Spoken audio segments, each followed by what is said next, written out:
Khaled Hourani est un artiste, plasticien. Il a été un des membres fondateurs de l'Académie d'art internationale à Ramallah.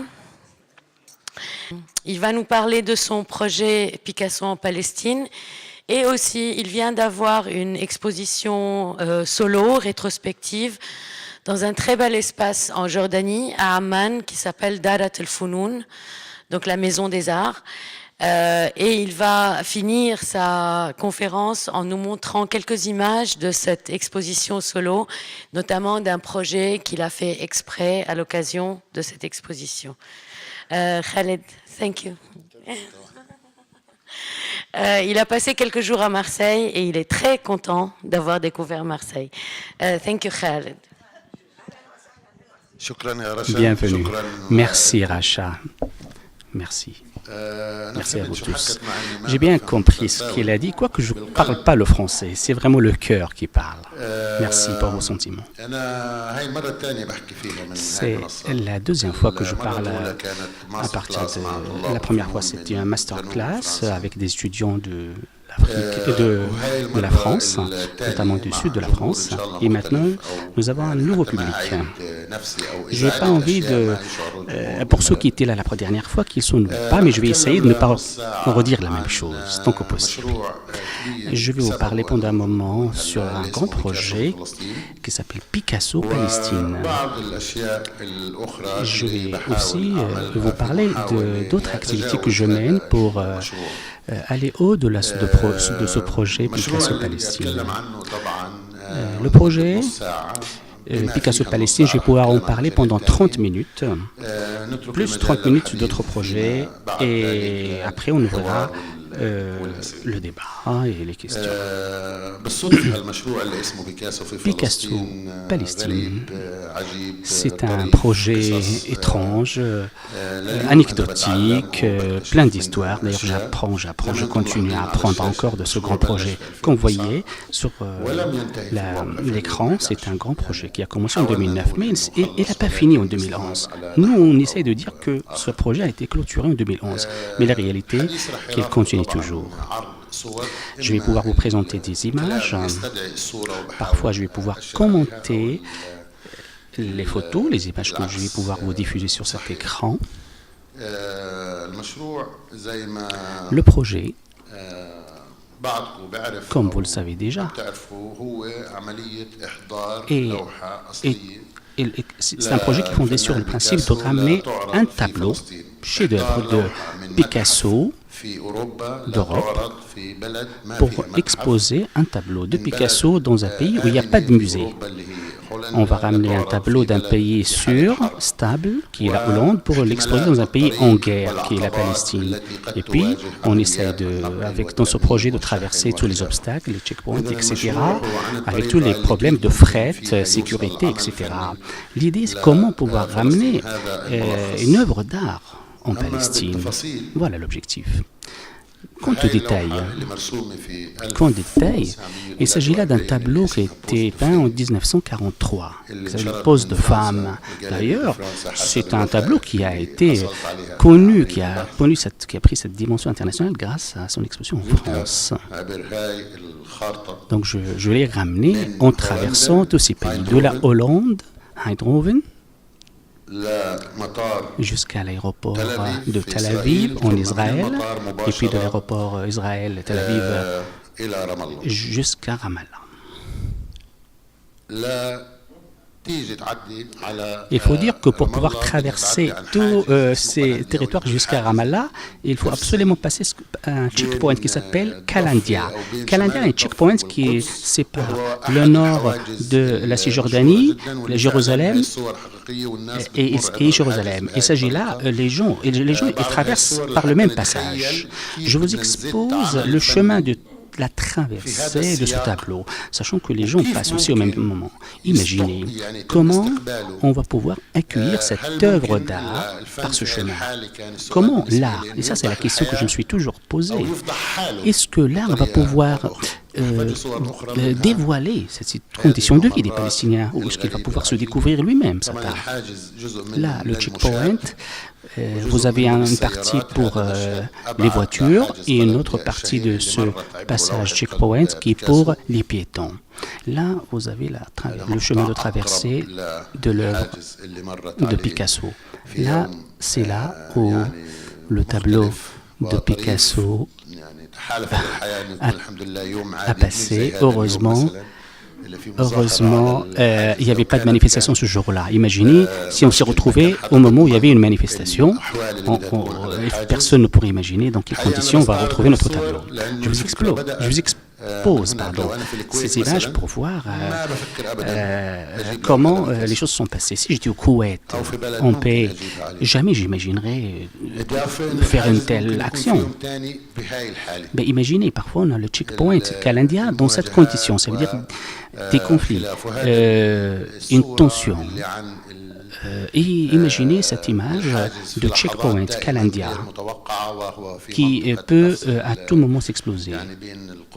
Et là, c'est vraiment le Kalandia, le checkpoint qui sépare Jérusalem et Ramallah. Même les Palestiniens, maintenant, pour aller du sud vers le nord, on se pose toujours des questions les uns des autres en téléphone arabe. Comment ça se passe? Est-ce que le checkpoint est ouvert ou pas? Parfois, c'est compliqué, parfois pas. En fait, nous, pour faire passer ce tableau, on essaie toujours de choisir le bon moment, à savoir le moment où il n'y a pas de tension. Cette image montre le musée Van Ben في Eindhoven, en Hollande. Le lieu, c'est là où j'ai vu ce tableau de Picasso pour la première fois. Et c'est de là qu'a été transporté ce tableau jusqu'à cet immeuble, cette miniature d'immeuble en Palestine à Ramallah.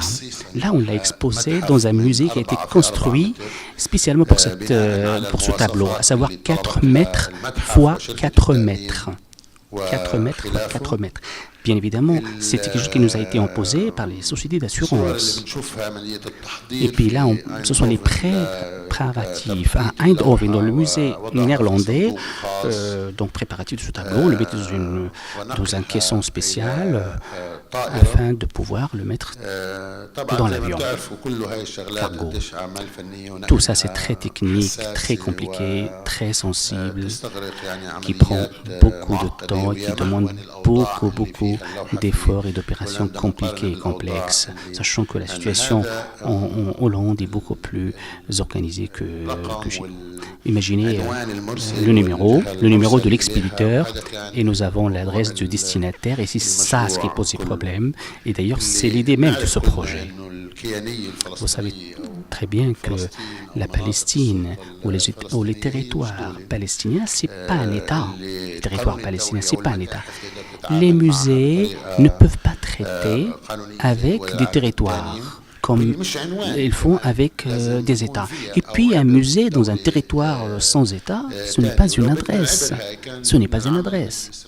Parce que si on voulait vraiment faire un tableau, on aurait pu le ramener normal, on aurait pu le ramener d'Israël et l'histoire sera finie. Mais là, c'est beaucoup plus complexe parce qu'il s'agit d'un territoire sans État. Le projet, il a commencé en 2009, il a continué jusqu'à 2011. 2 années de négociations avec les sociétés d'assurance, avec le musée lui-même, avec les sociétés de transport, de fret, puis les bailleurs de fonds, puis les collectivités locales, les 100 associations et personnes ont participé, se sont associés à ce projet. Il s'agit là d'une leçon de travail ensemble. Comment on peut travailler ensemble pour que ce ne soit pas le projet d'une personne, mais de plusieurs personnes. Le moment où on a commencé à lancer les procédures de transport, c'était au mois de juin 2011, exactement. Nous, on était en Palestine, tout le temps prêts à réagir, dire à chaque fois, nous sommes prêts. On était tout le temps prêts. On était prêts à recevoir peu importe le moment. Et l'idée pour nous, L'idée pour nous, c'est de ramener ce tableau, qu'il traverse ce chemin. En tout cas, le tableau est arrivé. Le tableau a été accueilli, reçu par les Palestiniens, exposé dans notre musée pendant 24 jours. Ce musée, lui-même, est devenu le cadre de ce tableau. Nous avons même des gardiens, des soldats qui protégeaient ce tableau. Voire, imaginez, le tableau, il a été carrément, on dit, menotté dans l'avion. Et puis, il est arrivé là. Il est arrivé et c'est là qu'on l'a accueilli, ce tableau. Vraiment, ces images que nous vous présentons s'adressent à vous comme un film, en fait, pour vous raconter ce projet, comment s'est passé ce projet. Il faut dire que le moment où le tableau est rentré dans l'immeuble où se trouvait le musée, il y avait l'expert hollandais qui l'accompagnait, et puis nous avons des soldats en Kalachnikov qui est là, qui veillent, qui montent la garde. Moi, j'ai laissé les choses se passer sans trop intervenir. J'ai évité d'imposer une façon de faire quelconque. Je sais que la police, les soldats, ils sont là. La police avait les consignes à ce que la protection soit faite avec ce type d'arme, Kalachnikov. Et puis quand ils ont dit que le musée soit 4 mètres x 4 mètres et qu'il y aura 5 personnes en permanence, j'ai dit pas de problème. Pour moi, je veux contempler les choses, regarder. J'ai envie aussi de me surprendre. Je cherche la surprise pour moi-même aussi. Je n'ai pas voulu tout organiser de A à Z.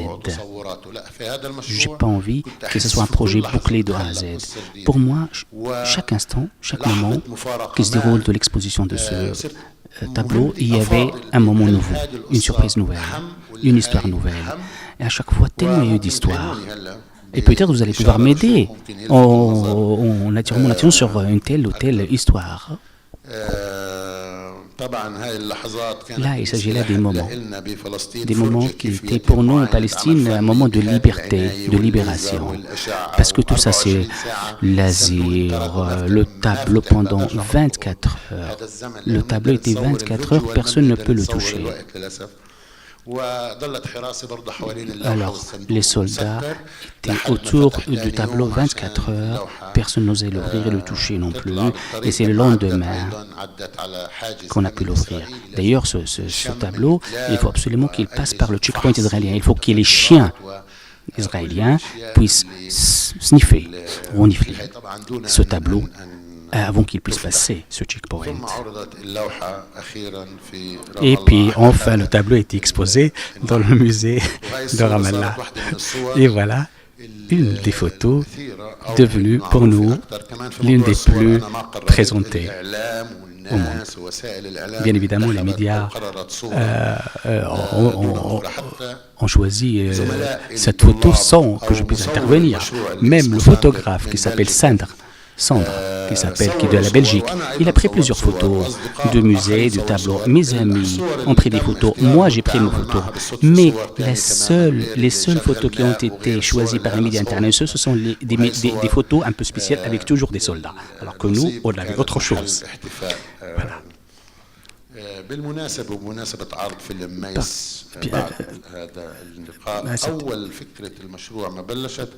Le premier, j'ai demandé à Maïs qui a fait un film. J'ai demandé à ce qu'il me fasse ce poster au nom de Palestine. C'est marqué Picasso en Palestine. J'ai demandé à Maïs aussi de faire un travail graphique. Et Maïs, elle est magnifique, elle fait des tableaux magnifiques, elle fait des films magnifiques, Maïs. Et là, c'est l'incipit de projet, c'est le début du chemin. Et vous avez le logo de l'Académie internationale des arts en Palestine. Nous avons les bailleurs, les noms, leur logo. En fait, il n'y avait que 4 bailleurs au début. Et puis, on a eu beaucoup plus que ça après. Donc, nous avons construit un petit musée de 4 mètres x 4 mètres. Voici les plans de cadastre. Nous avons carrément construit un musée. 4 mètres sur 4.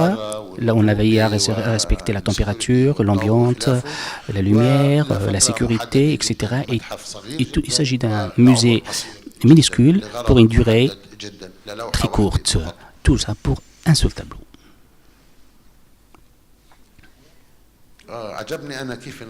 J'ai beaucoup aimé comment le concepteur regarde le public. Vous imaginez. Donc c'est une mentalité très très ouverte, monsieur, sur un ton cynique. Voilà. Voilà, j'essaie d'aller vite sur ces photos, mais il s'agit là de la traversée de l'aéroport de Tel Aviv jusqu'à Ramallah. C'était au moment même où le tableau est arrivé à Tel Aviv, on l'a ramené à Ramallah sans arrêt, non-stop. À ce moment-là, et en ce moment-là, nous avons le mur de séparation. Et nous avons le tableau qui a traversé le mur de séparation. En ce moment-là, à Kalandia, à l'intérieur, il y a une zone entre Kalandia, le checkpoint, et le checkpoint Kfar Akab, où se trouve l'autorité palestinienne, c'est-à-dire où la police palestinienne a le droit de porter des armes. Mais il y a une zone entre le checkpoint israélien, donc Kalandia, et ce deuxième checkpoint où les Palestiniens armés, il y a une zone dite no man's land, ça veut dire pas d'armes dedans. Et pas d'autorité palestinienne dedans, pas de police. Et là, c'est très compliqué pour les sociétés d'assurance. C'est très dangereux. Comment voulez-vous qu'on puisse accepter ça? Les assureurs disent, comment voulez-vous qu'on accepte? Est-ce que le tableau traverse 3 kilomètres dans une zone où il n'y a pas de police, il n'y a pas de protection, il n'y a pas d'armes, il n'y a rien? Mais c'est pour cela que nous, on a opté pour demander l'intervention d'une société de sécurité israélienne, armée, qui nous a accompagnés durant les 3 kilomètres. Nous, on n'avait pas d'autre choix. Ni les Palestiniens pouvaient venir, ni les Israéliens non plus pouvaient venir, parce que sinon, si on laissait les polices israéliens ordinaires rentrer, il y aura un conflit, les Palestiniens, ça va se passer mal. Donc c'est tellement compliqué, il s'agit d'une affaire de frontières, de souveraineté d'État, etc. J'ai fait de mon mieux, j'ai tenté de mon mieux pour que tout soit fait selon les accords signés. Pour moi, j'essaye de démontrer le mécanisme suivant lequel nous avons pu ramener le tableau. On a évité les passe-droits. On voulait montrer la réalité des choses. Même le talkie-walkie, le fameux téléphone sans fil, il faut que ça soit vraiment civil, il faut que ce soit que des civils qui gèrent ça, pas de système militaire. Il y avait Fatima Abdelkarim, que je remercie profondément pour son aide. Mais en tout cas, il y avait 100 personnes autour de nous, 100 personnes dont plusieurs sociétés. Chacun il a apporté sa pierre à l'édifice. Il ne s'agit pas là de mon projet à moi que j'ai fait tout seulement. Tout le monde a travaillé. Et Fatima, elle a eu une idée magnifique, créative.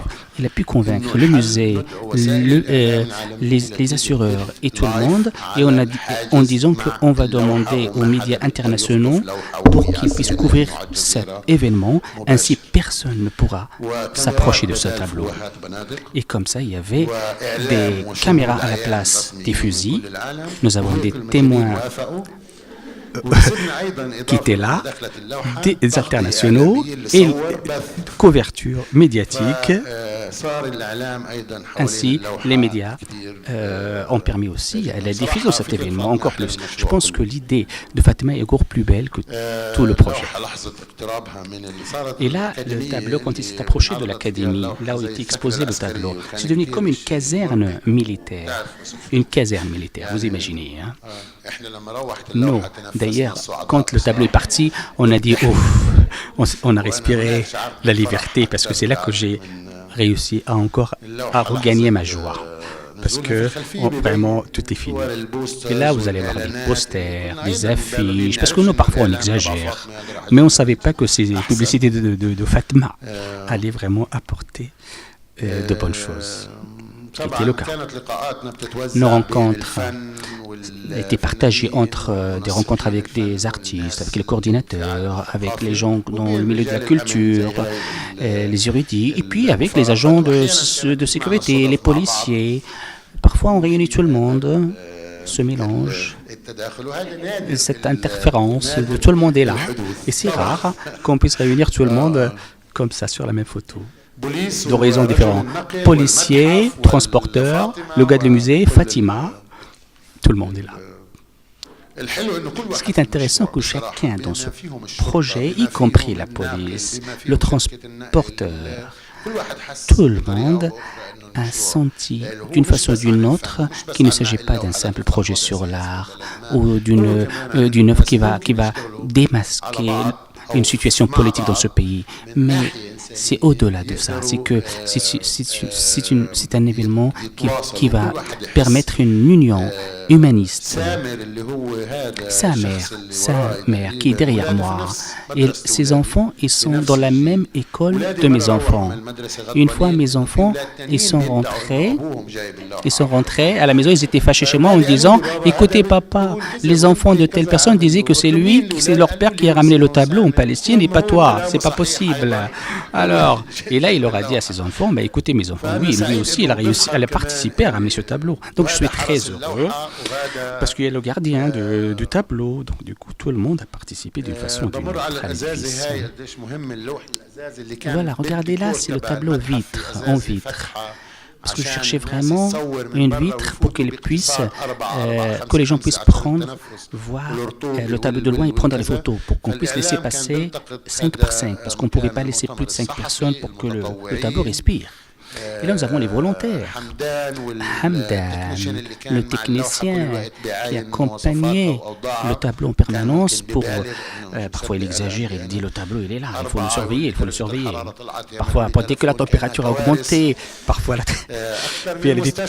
c'est carrément l'hôpital d'urgence. C'est vraiment le service des urgences à l'hôpital de la Timone. Et puis, il y en a qui viennent inspecter, on dirait vraiment une scène à l'hôpital.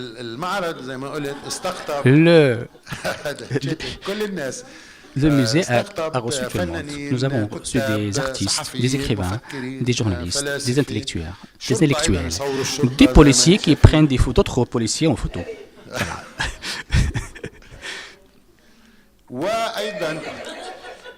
Et puis, le jour de l'inauguration, le Premier ministre palestinien Salam Fayyad est arrivé. Moi, j'ai laissé faire. Et puis, Fatima est arrivée avec eux. Moi, je ne savais pas. Moi, je ne cherchais pas à... Et là, il y a carrément une troupe de danseurs palestiniens. Fatima était fiancée à l'époque. Moi, ma condition, parce que c'est un projet de 2 ans, j'ai dit: si Fatima, tu veux te marier, ne tombez pas enceinte maintenant, attendez que le tableau soit exposé d'abord. Je n'ai pas envie qu'elle soit enceinte le jour du tableau. J'avais besoin d'elle. En fait, l'idée, c'est un Picasso Wedding, donc mariage Picasso. C'est pour cela qu'il a ramené sa troupe de danseurs. Et nous avons les chants Arras de la troupe Arras. Et puis il a ramené carrément un cheval. Là, il s'agit de l'immeuble, de l'académie, l'ambiance de l'ouverture. Un festival. Il y a Charles Haché, qui est directeur du musée Van Haben, qui a joué un rôle très important, crucial. Il nous a fatigués, c'est vrai, mais il a ramené quand même son équipe, toute son équipe du musée qui est arrivée aussi. Mes étudiants, moi aussi, avec les journalistes, c'était le jour de l'inauguration. Il y avait Amer, Salim et d'autres jeunes qui ont participé à cette inauguration. Les gens étaient très généreux, très nombreux. Un congrès. Et nous avons ici le Premier ministre, Salam Fayyad. Et là, c'est la queue.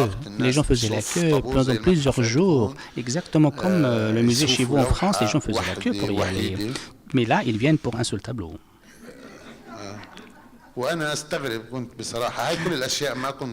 J'étais surpris. J'y croyais pas. J'ai appris beaucoup. Et puis il y a une chanteuse palestinienne connue, Sana Moussa, qui a chanté, je ne sais pas ce qu'elle chante exactement, mais en tout cas, elle aussi, on l'a ramenée pour chanter. Oui, Ya Ayouni, oh mes yeux, dans le Picasso, il y a des yeux, elle chantait Picasso et les yeux de Picasso. Il y a un rapport, un grand rapport qui a été fait sur ce tableau. Picasso. Voilà, les produits, les étudiants, les élèves qui ont une interaction. Et puis il y avait aussi un passage pour les handicaps et c'était obligatoire, tout ça dans les 5 mètres. Donc voilà, donc on a réussi à le faire. On a fait des publicités dans les journaux. Voilà. Et là, ils disent enfin le tableau est arrivé en Palestine. Picasso est arrivé en Palestine, ils écrivaient carrément. Et là, c'est la petite fille de Picasso. Et là, il y avait des photos. Elle est arrivée. Elle est arrivée. Et la Picasso en cartoons, en caricature, dans les journaux palestiniens. En fait, mon lieu est devenu carrément quelque chose de populaire. Je pense que c'est l'un des projets qui s'est très mélangé dans la vie des gens, dans la politique, dans les anecdotes. C'est devenu vraiment une affaire de peuple. Tout ça, c'est arrivé sans que je puisse organiser quoi que ce soit, que j'instrumentalise quoi que ce soit. Voilà, c'est le Bukhari et Khalil Abou Arafa dans le journal Jérusalem, à Quds, qui a fait ses dessins caricaturés. Puis les médias internationaux, la presse internationale et même le site du ministère de la Défense israélienne, il a mis juste au-dessus il y avait une information d'un bombardement à Gaza. Juste après bombardement à Gaza, ils ont mis l'image de enfin nous avons le tableau de Picasso. Et puis Al Jazeera, CNN.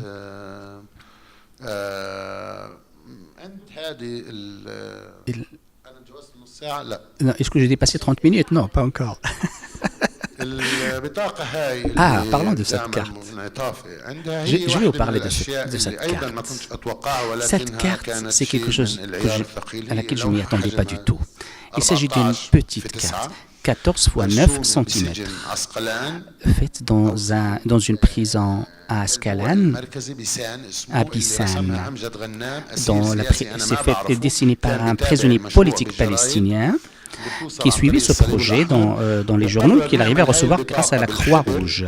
Et lui, il a fait cette carte avec l'encre et le café, les moyens qu'il avait, les moyens de bord dans la prison. Et là, il a vu ce tableau dans le journal, il l'a redessiné. Et il me l'a envoyé. Il m'a envoyé avec quelques mots, avec ce timbre. Et là, il m'a écrit Khalid, Académie. Non, mais ouais. Peut-être qu'il est très intéressant quand l'administration de la prison, l'administration pénitentiaire de la prison nous interdise les cartes pour écrire et de laisse des pages blanches pour écrire.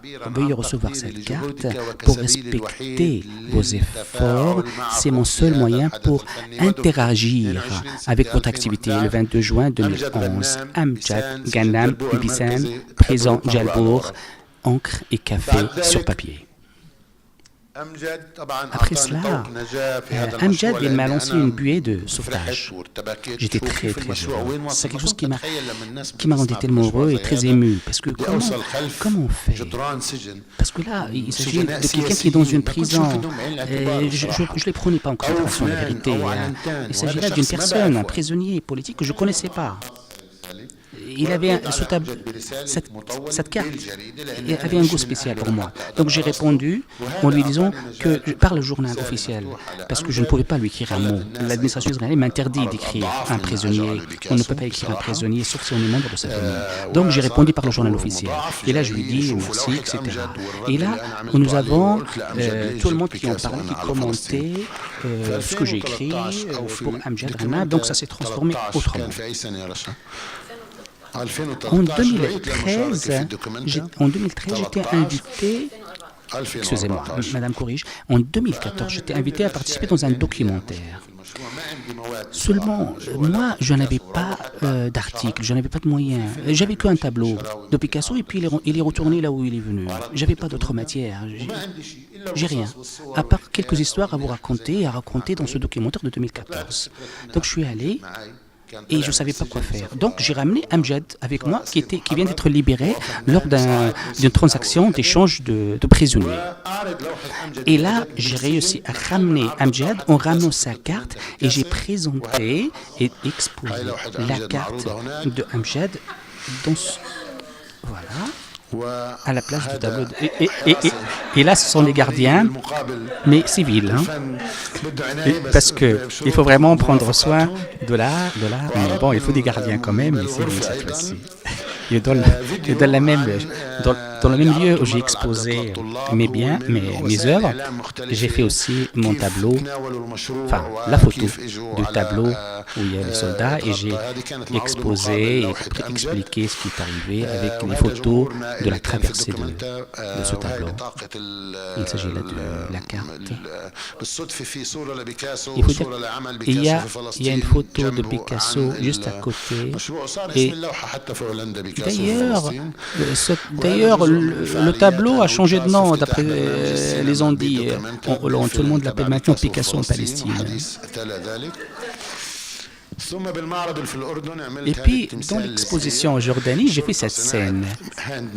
Ça, c'est fait main. C'est pas fabriqué en Chine. Il s'agit d'une œuvre miniature. Et je l'ai faite et je l'ai exposée en Jordanie. Mais comment j'ai conclu ce projet pour moi qui n'est pas toujours conclu, qui n'est pas fini? Voilà. Le tableau, on le prenait en photo de cette vitre qui est 120 sur 180. Il s'agit d'un angle où on pouvait prendre les photos. Et de là qu'on a produit cette image qui est celle-là, qui a été produite par les médias. Moi, je l'ai imprimée sur le verre, et je l'ai exposée en Chine. Et puis, on a rajouté des soldats chinois avec des négociations, bien évidemment, avec les artistes. Et puis, nous avons eu des gardiens qui protègent d'autres gardiens, qui gardent d'autres gardiens. Et aux Émirats, nous avons eu d'autres gardiens qui gardaient d'autres gardiens et des gardiens qui gardent d'autres gardiens. Et ainsi, on voit bien que l'art a disparu et nous avons de plus en plus de sécurité. Et là, c'est la Jordanie. Ça, voilà. C'est la Jordanie. Nous avons des gardiens qui protègent des gardiens, le tableau derrière. Et là, c'est en arrivant à Marseille, que c'est moi que je protège le tableau, et ainsi j'ai pu conclure ma présentation. Mais il reste une image, si vous permettez. Amjad Ghanam, qui m'a offert la carte. Bonne bière.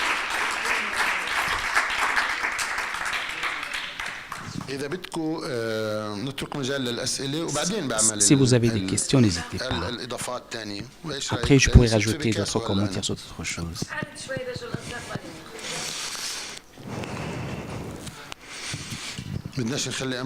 On ne voudrait pas laisser Amjad tout seul.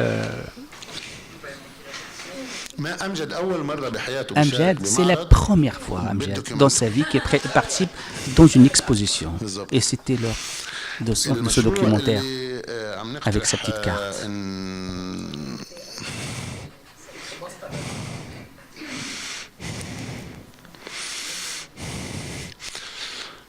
Vous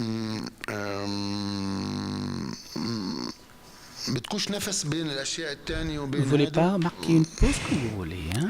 J'enchaîne. Et voilà le poster de l'exposition en Jordanie, Amman. Il s'agit d'une exposition qu'on appelle rétrospective. C'est en cours à Amman, capitale de la Jordanie. Laissez-moi vous montrer le poster. Dans ce projet qui est à Amman, qui est une exposition qui a commencé le 14 février qui va continuer jusqu'à 28 avril. En fait, il y a 6 projets artistiques différents que j'ai faits courant les 18 dernières années. Mais il y a encore 2 autres projets. C'est Blue Feather, qui est l'homme bleu. Son bleu, je l'ai pris de l'organisation unisienne qui s'occupe des réfugiés, qui a vu son travail se multiplier à cause des événements en Syrie, en Irak, ainsi que la continuité, la constance des événements et la situation des réfugiés en Palestine.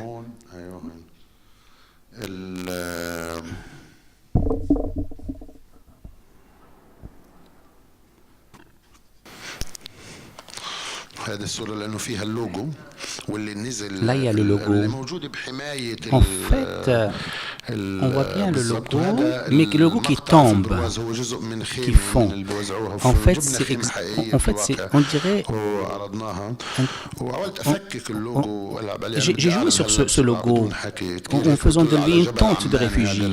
Et là, c'est dans Jabal Amman, dans la montagne Amman. Vous savez, Amman est fait de 7 montagnes, donc l'une de 7 montagnes. Et là, on voit en même temps plusieurs hommes bleus. Et là, on voit bien des réfugiés qui se multiplient. C'est-à-dire que c'est un sujet, c'est un problème qui n'arrête jamais. Il y a les parents qui font des enfants, les enfants qui font des enfants, qui grandissent, etc. Moi, en tant que réfugié, je sens que c'est le sujet, c'est l'actualité contemporaine, c'est l'actualité de notre siècle, les réfugiés. C'est pour cela que j'ai parlé beaucoup de la répétition, de la reproduction. On dirait qu'on reproduit les malheurs. Malheureusement, on n'a toujours pas de solution. Là, ça c'est le problème des réfugiés. Et puis un autre projet qui est très très sensible sur l'assassinat de l'ambassadeur à Ankara.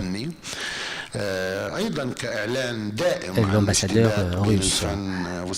Et là, c'est vraiment, on voit bien cette altercation entre l'art et la politique. Elle a été assassinée dans une galerie. Bien évidemment, cet assassinat est triste et regrettable. Moi, j'ai fait le dessin de ce meurtre et je l'ai exposé dans la maison de l'art en Palestine.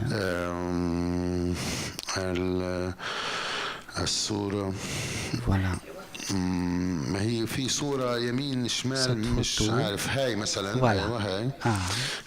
Cette photo. Voilà. Voilà. 6. La taille, c'est 6. 6 fois 9. 9, c'est la hauteur.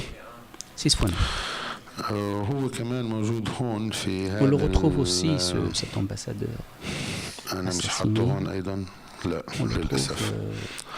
Oh, désolé, je ne le retrouve pas.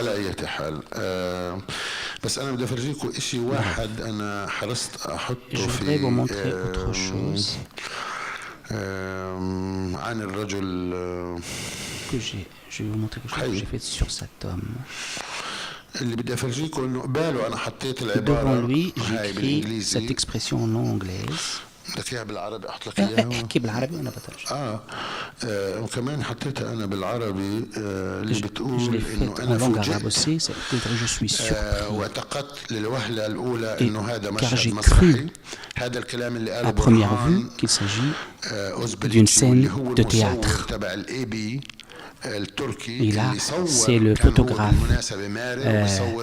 qui était par hasard ici pour vraiment photographier l'art, les œuvres d'art dans cette galerie. Et c'est lui qui a pris la photo de cet ambassadeur assassiné. Il a d'ailleurs gagné le prix de meilleur photographe, la meilleure photo du monde en 2016. Et lui, il a écrit cette expression. Il a dit cette expression, donc je l'ai retraduite en langue anglaise et en langue arabe. Je l'ai mise face. Donc, c'est-à-dire la première vue, j'ai cru qu'il s'agit d'une scène de théâtre. Une scène théâtrale, carrément. Ainsi, je conclus mon intervention, ma présentation. Merci beaucoup.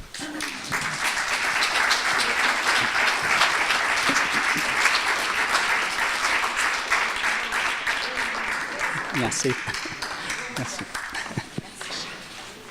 J'espère que la traduction était correcte. Merci. tout disposé à répondre à vos questions. Mais comme j'ai le privilège d'abord d'avoir le micro dans les mains, mais aussi parce que je connais son travail, parce que je suis son travail avec beaucoup de passion, Khaled, je voudrais quand même que tu nous parles un peu de ta conception du rôle de l'artiste. Parce que l'artiste disparaît, et qu'est-ce qui se passe avec l'œuvre? Aussi, j'aurais voulu que tu parles de la compagnie d'assurance qui a voulu assurer la peinture. Parce que tu as mis beaucoup de temps à trouver la bonne compagnie d'assurance.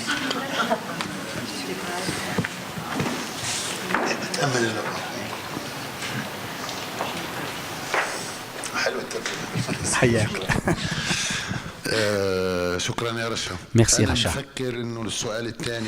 Merci Racha. Je pense qu'on peut commencer par la deuxième partie de la question, à savoir la partie sur les assurances. Quant à l'artiste et le tableau, on verra ça plus tard. Donc les assurances, il s'agit bien du fond du problème de cette exposition Picasso. D'abord, nous sommes adressés à plusieurs sociétés d'assurance pour qu'ils puissent assurer le transport, etc.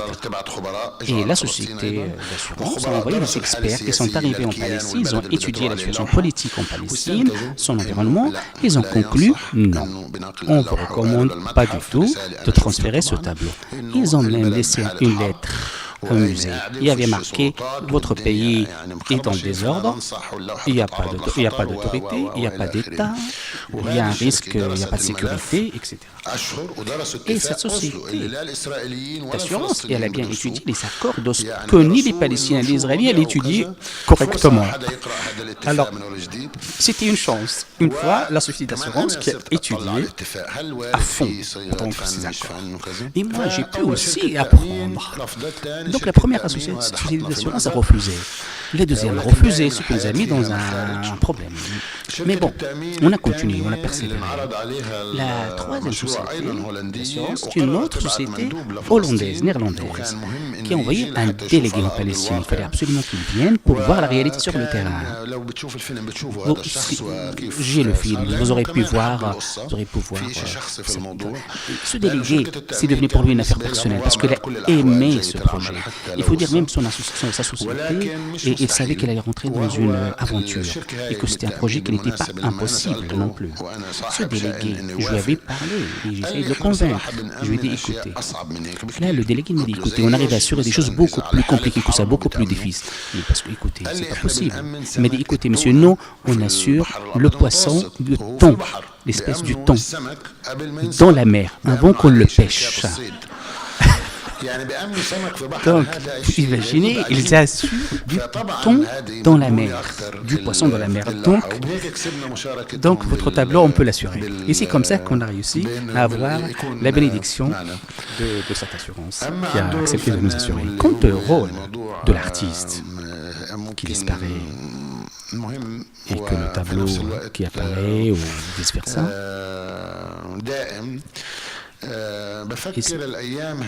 je pense qu'un de nos jours, il ne faut pas oublier que l'art est très important parce qu'il nous permet d'autres probabilités de la vie.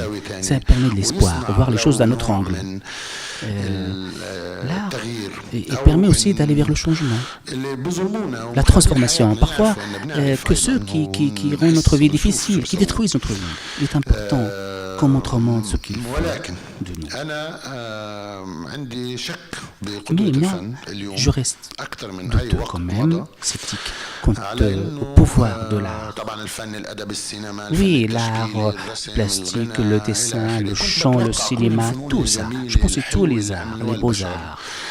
que nous voyons, nous regardons dans les films, dans la littérature, dans les musées. Je pensais avant que tout ça, les beaux-arts, ils vont pouvoir nous transférer, nous transporter dans un monde différent. Dans un monde où il n'y a pas de gens qui meurent dans les mers, on les conseille de traverser. Parce que la cause palestinienne, ça reste une affaire, mais c'est rien du tout par rapport à la souffrance des autres. Nous vivons des moments difficiles. Nous sommes victimes d'une tyrannie israélienne. Oui, oui. Mais le monde est déréglé. Le monde est déréglé. Et la vie ne peut pas continuer comme ça, avec ce dérèglement mondial. Le fait qu'on a réussi, parfois on dit l'opération a réussi, mais le malade est mort. Donc à quoi ça sert si l'opération a réussi? Je pense qu'il faut qu'on s'occupe des gens. Il ne faut pas que la vie soit une matière pour les artistes. Il faut que l'artiste œuvre pour une meilleure vie, pour améliorer la vie. Je suis prêt à renoncer à l'art pour vivre une vie digne, sans difficulté.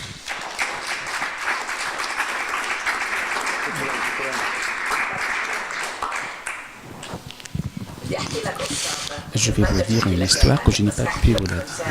Je vais la dire en langue française, ainsi je vais pouvoir vous traduire.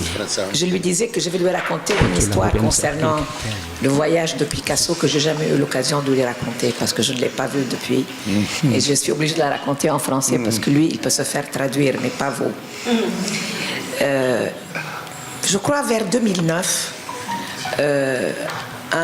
une des personnalités que le musée Van Abbe a contacté pour le financement de ce magnifique projet est venu me voir, j'étais à l'époque ambassadeur à Bruxelles, parce que Charles lui avait parlé de moi, et m'a dit qu'il voulait m'amener à Eindhoven en voiture, c'est pas très loin, pour me montrer, pour que je l'aide un peu à voir où il pouvait trouver des moyens de financer ce projet. Et donc nous avons fait la route ensemble.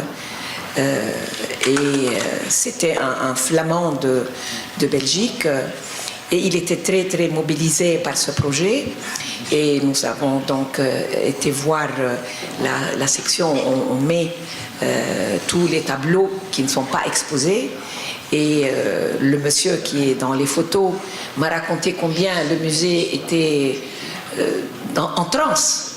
En transe, littéralement, tout le musée, depuis les commissaires aux chercheurs, aux employés qui s'occupent de la conservation, d'excitation que cette... Et je leur ai dit qu'ils étaient fous, que jamais le Picasso n'y arrivera, étant donné les complications que les Israéliens vont... Et en tout cas, je les ai beaucoup remerciés de leur disponibilité, de leur désir, et on est rentré en voiture. Sur le chemin, ce monsieur me dit qu'il a perdu sa fille un mois auparavant en Afghanistan. Elle travaillait pour Médecins sans frontières et elle a été abattue. Et qu'il avait l'impression que sa vie était terminée. Jusqu'au moment où Charles est venu lui demander de l'aider à monter ce projet. Et il me dit, je veux seulement te dire que grâce à ce projet, et lorsque j'ai compris que ce que ça signifiait, d'envoyer un Picasso et les difficultés, j'ai été avec Charles en Palestine pour voir, ça a donné un sens à ma vie.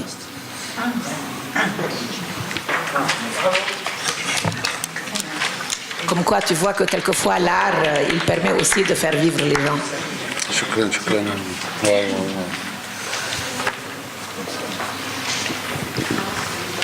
Question?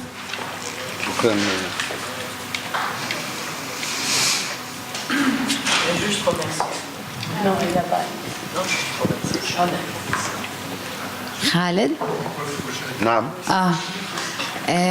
كنت بدي أسألك كيف بدت الفكرة بالأساس مع صاحب يعني أكيد هي بدت حوار مع المتحف أو كان المتحف بالصورة بالأول يعني Est-ce que vous avez prévenu le musée tout au départ? يعني Je voudrais زي في savoir موقف où سياسي et quand كتير est واضح né في المشروع. le projet. Parce qu'on voit bien un positionnement politique quand même dans ce projet.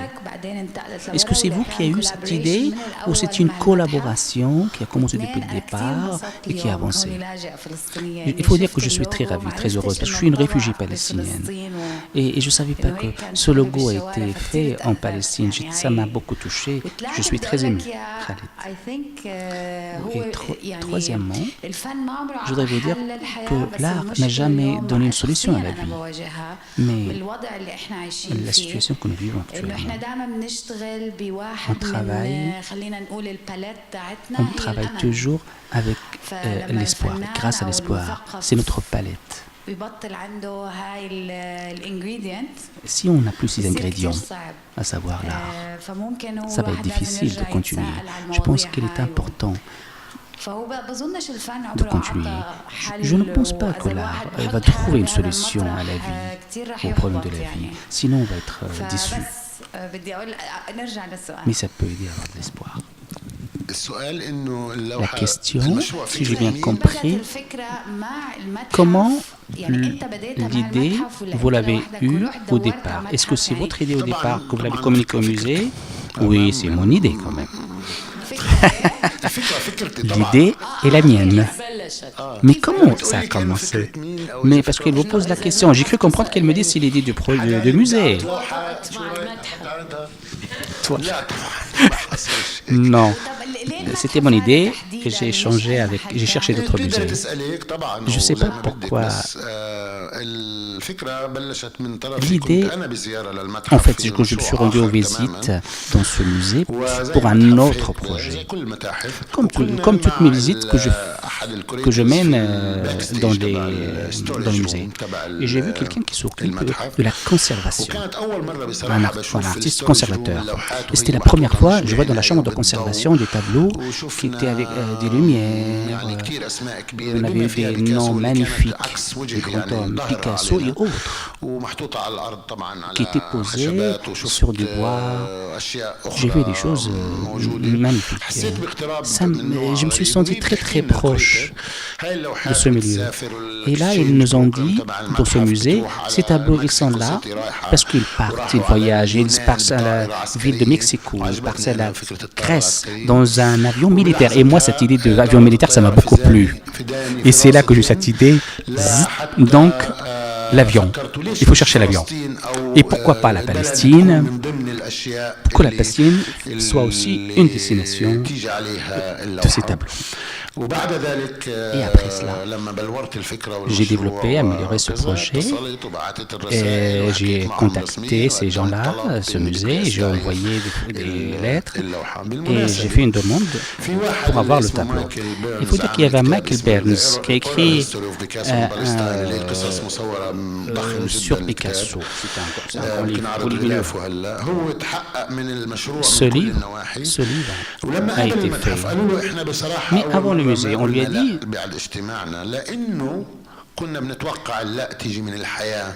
il faut dire, nous, le musée nous a dit que nous, on ne va pas vous interdire d'avoir ce tableau, parce que c'est la réalité qui nous a imposé.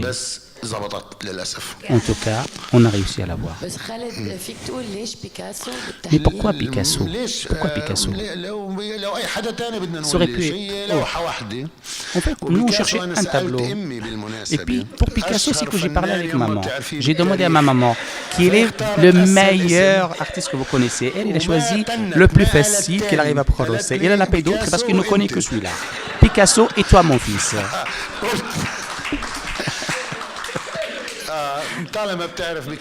Mais maman connaît Picasso, il le prononce très bien. Van Gogh, mais il faut dire si j'avais ramené Van Gogh, on va me dire pourquoi Van Gogh et pas Picasso. L'idée, c'est pas Picasso.